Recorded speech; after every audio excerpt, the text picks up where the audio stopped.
আসসালামু আলাইকুম সবাইকে, আশা করি সবাই ভালো আছেন। আমি আলহামদুলিল্লাহ ভালো আছি। তো আমি ঘরে থাকা অল্প কিছু মশলা দিয়ে আজকে রান্না করব বিরিয়ানি।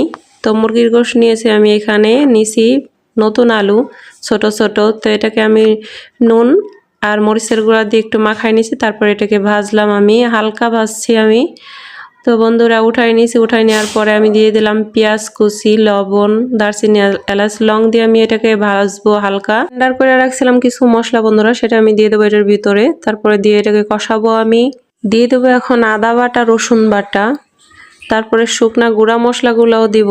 তো দিয়ে দিলাম একটু গরম পানি, দিব এখন মরিচের গুঁড়া, ধনিয়ার গুঁড়া, জিরা গুঁড়া দিয়ে আবারও আমি এটাকে কষাবো। তো এটার মধ্যে আমি একটা টমেটো কাটা দিলাম, আপনারা দিলেও পারেন না দিলেও পারেন। আমি টক দই বানায় রাখছিলাম, গরুর দুধ 1 কাপ, গুঁড়া দুধ, তারপরে লেবু দিয়ে টক দই বানাইছি, সেটা আমি দিলাম একটু গরম পানি দিয়ে এটাকে ভালোভাবে আমি কষাবো।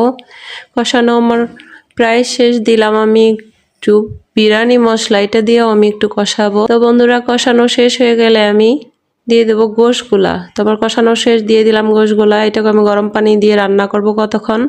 দিলাম একটু কাঁচামরিচ, এখন আবার ডাইকা দিব আমি। তো প্রায় গোশটা রান্না আমার হয়ে গেছে।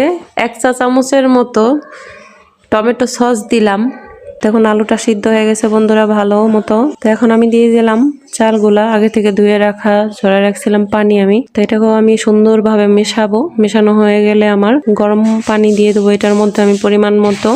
তো আমি কিছু গাজর কুচি দিয়েছিলাম সুন্দর দেখানোর জন্য বন্ধুরা। তো এর ভিতর দিয়ে দেবো 1 চা চামচের মতো আমি ঘি। তো বন্ধুরা আমি ব্লেন্ডার করছিলাম জয়ত্রী, বাদাম, কাজু বাদাম, চীনা বাদাম, কাঠবাদাম, তারপরে পেঁয়াজ, ওই মশলাটা আমি দিয়েছিলাম সেই সময়। তো বন্ধুরা আমার ফেসবুক পেজ নুসরাতের আম্মু, সবাই লাইক করবেন, শেয়ার করবেন, অবশ্যই ফলো করবেন। ইউটিউব চ্যানেল নুসরাত মারিয়াম, সবাই সাবস্ক্রাইব করবেন, ঘুরে আসবেন। রান্নাটা কেমন হয়েছে বলবেন প্লিজ। আল্লাহ হাফেজ।